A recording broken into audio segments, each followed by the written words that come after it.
ఓం గం గణపతయే నమః. స్వర్ణలక్ష్మీ నమస్తే అస్తు. పరబ్రహ్మ స్వరూపిణి రాజ్యం దేహి ధనం దేహి సర్వకామాంచ దేహి మే.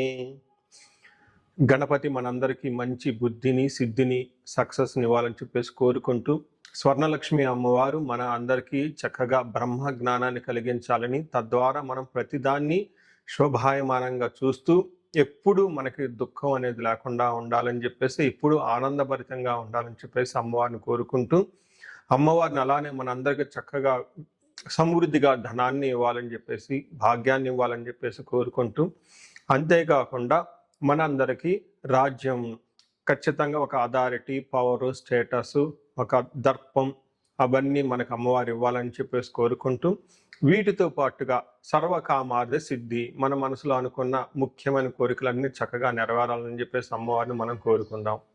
సో మనం జులై మంత్ రాశి ఫలాల గురించి మాట్లాడుకుంటున్నాం కాబట్టి, జులై మంత్ చాలా ముఖ్యమైన అనేక రకాలైన విశిష్టతతో కూడుకొని ఉంది.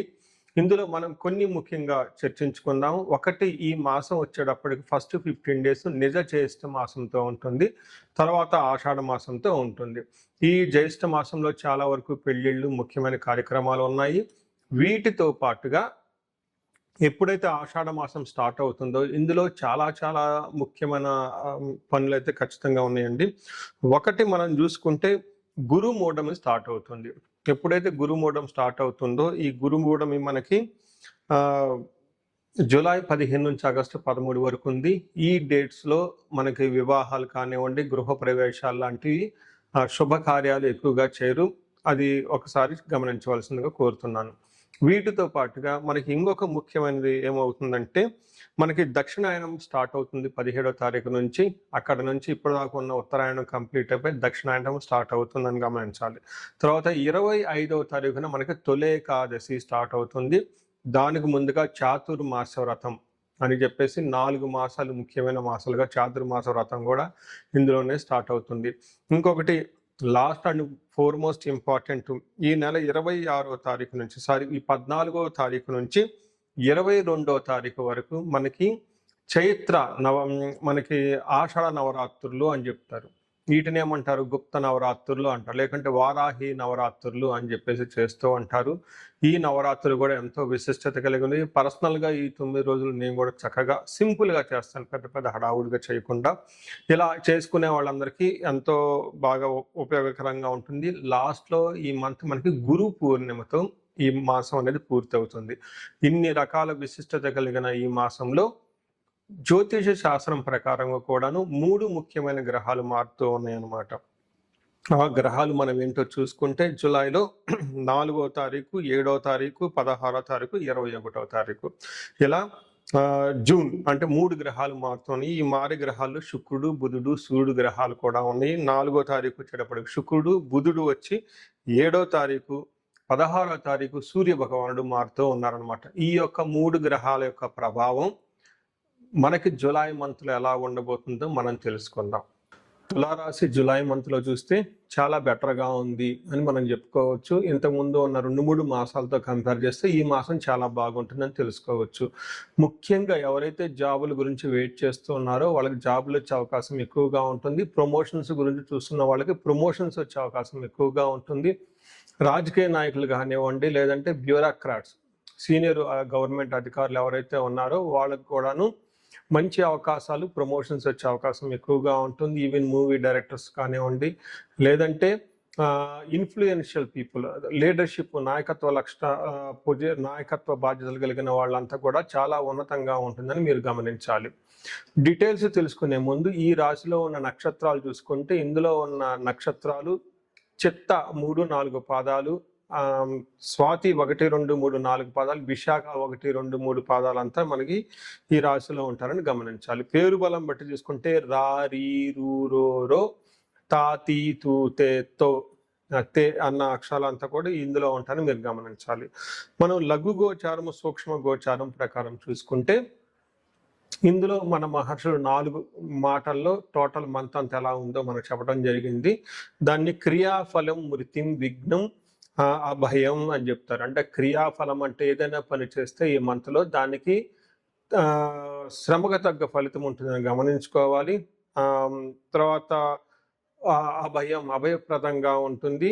ఆటంకాలు ఉంటాయి కానీ అవి చిన్న చిన్న ఆటంకాలు, దాని విఘ్నం అవి అధిగమించుకొని ముందుకెళ్ళే అవకాశం ఎక్కువగా ఉంటుంది. కొన్నిసార్లు కొన్ని సందర్భాలలో మీకు ట్రావెల్ చేసేటప్పుడు కొంచెం జాగ్రత్తగా ఉండటం ఎంతైనా ముఖ్యమని మనం చెప్పుకోవచ్చు. ఇది మనకి లఘు గోచారము, సూక్ష్మ గోచారం ప్రకారం అయితే మనకి ఒక్కొక్క గ్రహం చూసుకుంటే సూర్యుడు 10వ స్థానంలో ఉండటం చాలా మంచిది. ఈ month, July month, August month ఉద్యోగరీత్యా ఎవరైతే ఉంటారో వాళ్ళకి బాగా కలిసి వచ్చే అవకాశం ఎక్కువగా ఉంటుంది. ఎప్పుడైతే సూర్యుడు 10వ స్థానానికి వస్తారో అనేక విధాలుగా బాగుంటుంది అని మనకు చెప్తూ ఉంటారు. ఏ ప్రకారంగా అంటే సంస్కృతంలో మహర్షులు ఏం చెప్తారంటే అర్థసిద్ధిం సదా ఆరోగ్యం బంధుమిత్ర సమాగమ రాజదర్శనం సుసల్లాపౌ సౌఖ్యం దశమే రవి అంటారు. అంటే 10వ స్థానంలో ఎప్పుడైతే రవి ఉంటారో వాళ్ళకి అర్ధసిద్ధి అంటే ధనం ప్రవాహం బాగుంటుంది, ఆరోగ్యం బాగుంటుంది, బంధువులతోటి మిత్రులతో చక్కగా కలిసి సంభాషణ చేస్తూ ఉంటారు. అంతేకాకుండా రాజదర్శనం హైయర్ అఫీషియల్ కలిసే అవకాశం ఎక్కువగా ఉంటుంది. సుసల్లాఫో మంచి డిస్కషన్ చేసి మీకు అనుగుణంగా రిజల్ట్ వచ్చే అవకాశం ఎక్కువగా ఉంటుంది. ఈ టైంలో హైక్స్ కానివ్వండి, ప్రమోషన్స్, హెచ్ఆర్ నుంచి ఏదైనా మంచి సపోర్ట్ రావటం, రాజకీయ నాయకులు అయితే మంచి పదోన్నతులు వచ్చే అవకాశం ఎక్కువగా ఉంటుంది. మీ ఫాలోవర్స్ మిమ్మల్ని చక్కగా ఫాలో అవుతూ ఉంటారని గమనించుకోవచ్చు. పెద్దలతో చక్కగా సంభాషించి మీకు కావాల్సిన అన్ని వ్యవహారాలని మీకు అనుగుణంగా మార్చుకునే ఒక గొప్ప శక్తి అయితే ఈ రాశి వాళ్ళకి ఈ టైంలో ఉందని తెలుసుకోవాలి. అయితే 8వ స్థానంలో కుజుడు ఉండటం ఇక్కడ మిక్స్డ్ రిజల్ట్ అని చెప్తారు. అంటే కొన్ని విషయాల్లో బాగుంటుంది, కొన్ని విషయాల్లో కాంప్లికేటెడ్గా ఉంటుంది. ఫస్ట్ ధన ప్రవాహం బాగుంటుంది, ఏ పని చేసినా ఫైనల్గా విజయాన్ని కుజుడైతే ఇస్తూ ఉన్నారు. కానీ కుజుడు 8వ స్థానంలో ఉండటం కొంచెం ఇబ్బంది పడే అవకాశం ఉంటుంది. ప్రవాస కార్యహాని సాత్ కసారోగ పీడనం స్థాననాశనం రుణచ్ఛేద అష్టమస్తే ధారాసుతే. ఎప్పుడైతే 8వ స్థానంలో కుజుడు ఉంటారో స్థాననాశనం, కొన్నిసార్లు మీకు కొంతమందికి, అందరికీ కాదు, చేస్తున్న ఉద్యోగంలో బాగా ఒడిదుడుకులు ఉండే అవకాశం ఎక్కువగా ఉంటుంది. కార్యహాని శాత్, ఏదైనా పని చేస్తే ఆ పనిలో సరైన రిజల్ట్ అయితే ఇవ్వడు. తర్వాత కాసా రోగ పీడనం, హెల్త్ కాంప్లికేషన్స్ ఉండే అవకాశం ఎక్కువగా ఉంటుంది. విపరీతంగా దగ్గొచ్చే అవకాశం కూడా ఎక్కువ ఉంటుందని గమనించాలి. సో ఇక్కడ కుజుడు మీకు మిక్స్డ్ రిజల్ట్ ఇస్తున్నారు, సూర్యుడు మాత్రం మంచి రిజల్ట్ ఇస్తున్నారని తెలుసుకోవాలి. 9వ స్థానంలో బుధుడు ఉండటం వల్ల సరిగ్గా అపకీర్తి అవకాశం ఎక్కువగా ఉంటుంది. కొంచెం లేజినెస్గా ఫీల్ అయ్యే అవకాశం ఎక్కువగా ఉంటుంది. రుచి పచి లేని తిండి తినటం ఎక్కువగా అవకాశం ఉంటుంది. జంక్ ఫుడ్ అంటారు, తినే అవకాశం ఎక్కువ ఉంటుంది. అయితే అగైన్ 11వ స్థానంలో శుక్రుడు ఉండటం చాలా చక్కటి యోగ్యతనిస్తూ ఉంటుంది. ఎలా అయితే సూర్యుడు 10వ స్థానంలో యోగ్యతనిస్తూ ఉన్నాడో శుక్రుడు కూడా చక్కగా యోగ్యతనిస్తూ ఉంటారు.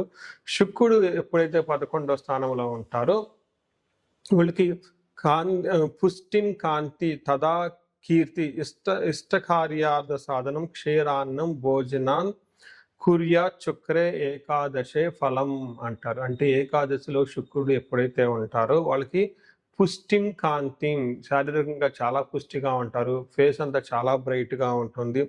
ఇష్టకార్య సాధకం, అనుకున్న పనులని చక్కగా సాధించుకుంటూ ఉంటారు, మంచి భోజనం చేస్తూ ఉంటారు అని మనకి శాస్త్రంలో వివరించడం జరిగింది. ఒక కుజుడు తప్పక మిగతా విషయాల్లో ఏ గ్రహాలు కూడాను అంత పెద్దగా మీకు ఇబ్బంది అయితే పెట్టట్లేదని గమనించుకోవాలి. మనం ఇప్పటిదాకా 4 గ్రహాలు ఏ విధంగా మనం ఈ రాశి వాళ్ళకి ప్రభావం చూపుతుందో చూసాము. ఇప్పుడు నక్షత్రాల వారీగా మనం చూద్దాం. ఇందులో చిత్తా, స్వాతి, విశాఖ 3 నక్షత్రాలు ఉంటాయి. ఇందులో చిత్తా నక్షత్రం వాళ్ళని గమనించుకుంటే ఓవరాల్గా లాభప్రదంగా ఉంటారు, క్షేమంగా ఉంటారు. ఫారిన్ లేదంటే అవుట్ స్టేషన్ వెళ్ళే అవకాశాలు కూడా ఎక్కువగా ఉంటాయి. అయితే వీళ్ళకి దేహ పీడనము, అతి భయము అని చూపిస్తూ ఉంటుంది. అంటే శారీరకంగా కొంచెం ఇబ్బందులు పడే అవకాశం ఎక్కువగా ఉంటుంది. అతిగా అంటే భయపడాల్సిన దానికంటే కొన్ని సంఘటనల వల్ల విపరీతంగా భయాందోళనకు గురే అవకాశం కూడా ఎక్కువ ఉంటుంది. స్వాతి నక్షత్రం వాళ్ళకి లాభప్రదంగా ఉంటుంది, వస్త్రలాభం ఉంటుంది, క్షేమంగా ఉంటారు. పరవాసము, ఫారిన్ లేదంటే అవుట్ స్టేషన్ వెళ్ళే అవకాశం ఎక్కువగా ఉంటుంది. అతి భయము, దేహ పీడనము. సో వీళ్ళకి కూడాను కొంచెం భయపడే అవకాశం, శారీరకంగా ఇబ్బంది పడే అవకాశం ఉంటుందని తెలుసుకోవాలి. విశాఖ నక్షత్రం వీళ్ళకి వస్త్ర లాభము, క్షేమము, పరవాసము, ధనలాభము ఎక్కువగా కనిపిస్తుంది.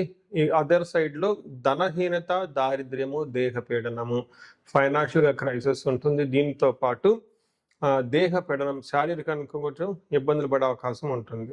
సో అన్ని ప్రకారంగా చూసుకుంటే విశాఖ నక్షత్రం వాళ్ళకి కార్యహాని, అనుకున్న పనుల్లో కొంచెం ఆటంకాలు ఎక్కువగా జరిగే అవకాశం ఉంది. సో మీరు ఈ రాశి వాళ్ళు పరిహారాలు చేసుకోవాలనుకుంటే బుధుడికి సంపూర్ణ శాంతి పూజలు చేయించుకోవటం, విష్ణు ఆలయాలు దర్శించుకోవటం చాలా ఇంపార్టెంట్.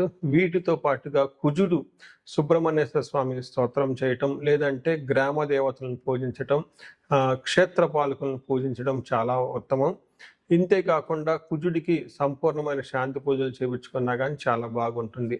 ఎవరికైతే ఇప్పుడు టైం అంతా అనుకూలంగా ఉంది కాబట్టి ఉద్యోగం రావటానికి, ఇన్ కేసు మీకు ఎక్కడన్నా డౌట్గా అనిపించినా, ఎక్కడన్నా మీకు ఇంటర్వ్యూస్ అటెండ్ అయ్యి మీ అప్లికేషన్స్ ఇంకా ముందుకెళ్లకుండా, లేదంటే మీరు తలపెట్టిన పని మధ్యలో అవ్వనట్టుగా మధ్యలో ఎక్కడన్నా ఆగిపోయి ఉంటే కనుక ఒక్కసారి ఇండివిజువల్గా జాతకం చూపించుకోవటం చాలా ముఖ్యం.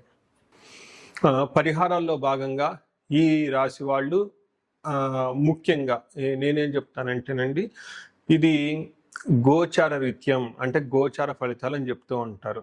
అయితే మీ ఇండివిజువల్ యొక్క జన్మరాశిలో చూడటం కూడా చాలా ఇంపార్టెంట్. ఈ గోచార రీత్యాలతో పాటు మీకు ఇండివిజువల్గా ఉన్న దశాభుక్తి ఏంటి, ఏమైనా శాపాలు ఉన్నాయి, ఏమైనా గ్రహ దోషాలు ఉన్నాయో జ్యోతిష శాస్త్రంలో ప్రకారం ఎనాలిసిస్ చేసుకోవడం చాలా ఇంపార్టెంట్. ముఖ్యంగా ఎవరికైతే ఏజ్ 40 years ±5 years ఉంటుంది, అంటే 35 to 45 years ఏజ్ ఉండి మధ్యలో మీకు ఎక్కడైనా కనుక కెరీర్లో గ్యాప్ వచ్చినా, లేదంటే అనుకున్న పనులు కాకపోతున్నా, మధ్యలో స్టాగ్నేటెడ్గా అనిపించినా, లేదంటే ఏదైనా ఒక గందరగోళమైన పరిస్థితి, కయోటిక్ పరిస్థితుల్లో మీరు ఇన్వాల్వ్ అయ్యారు, తెలవకుండా అవుట్ ఆఫ్ యువర్ కంట్రోల్ వెళ్తూ ఉంది అనుకుంటే ఖచ్చితంగా మీ జన్మ జాతకం చూపించుకోవడం చాలా చాలా ఇంపార్టెంట్. ఎందుకు అంటే మనకు మోడర్న్ సైకాలజీలో, మోడర్న్ సైన్స్లో ఇది మిడ్ లైఫ్ క్రైసిస్ అంటారు. కానీ జ్యోతిష శాస్త్రం దీనికి చాలా విధాలైన పరిష్కారాలను చూపిస్తుంది. ఈ టైంలో 2 ముఖ్యమైన విషయాలు జరుగుతూ ఉంటుంది. అలా మీ గ్రోత్ కనుక ఆగిపోయి ఉంటే, ఫస్ట్ మీకేమైనా శాపాలు ఉన్నాయా, ఆ శాపాలు ఈ టైంలో యాక్టివేట్ అయ్యా అని చూసుకోవాలి. రెండోది, ఈ టైంలో మీకు నడుస్తున్న దశాభుక్తుల యొక్క గ్రహాల యొక్క ఏమైనా దోషాలు ఉన్నాయా, ఈ 2 కారణాలు ఏంటో తెలుసుకొని వాటికి సంబంధించిన విశ్లేషణ చేసుకొని చక్కటి పరిష్కారాలు చేసుకొని పరిహారాలు చేసుకుంటే లైఫ్ 10 అంతలు ముందుకెళ్ళే అవకాశం ఎక్కువగా ఉంటుంది. నా దగ్గరకు వచ్చే క్లయింట్స్లో ఎక్కువగా ధనానికి ఇబ్బంది పడుతున్న వాళ్ళు స్వర్ణలక్ష్మి విశేష హోమం చేయించుకుంటూ ఉంటారు. శత్రు బాధలు విపరీతంగా ఉన్నవాళ్ళు మనకు వచ్చేటప్పుడు చండీ హోమం చేయించుకుంటూ ఉంటారు. వీటితో పాటుగా ఎవరికైనా హెల్త్ బాగలేకపోతుందంటే ఆయుష్ సూక్త్యం, మహామృత్యుంజయ హోమం చేయించుకుంటూ ఉంటారు. భార్యాభర్తల కోసం అన్యోన్య దాంపత్య పాశుపత అభిషేకము లేదా విశ్వావసు గంధర్వరాజ హోమము, ఇవన్నీ చక్కగా చేయించుకుంటూ ఉంటారు. ఎలాంటి పరిస్థితులు మీకున్నా, ఎలాంటి సమస్యలు మీకున్నా, లేదంటే ఎలాంటి క్లారిఫికేషన్ మీకు కావాలనుకున్నా కానీ, ఫ్యూచర్ గురించి ప్లాన్స్లో కన్ఫ్యూజన్ ఉన్నా కానీ ఒక్కసారి మీ జన్మ జాతకం చూపించుకొని ఆ జాతకంలో ఏ ప్రకారంగా ఉందని తెలుసుకొని చక్కటి పరిష్కారాలు చేసుకుంటే లైఫ్ అనేది 10 అంతలు ముందుకెళ్ళే అవకాశం ఉంటుంది. మీ అందరికి అష్టైశ్వర్యాలు కలగాలని, భోగభాగ్యాలు కలగాలని చెప్పేసి నేను కోరుకుంటున్నాను. నమస్తే. ఇది అన్ని 12 రాసులు వేసేసేయండి.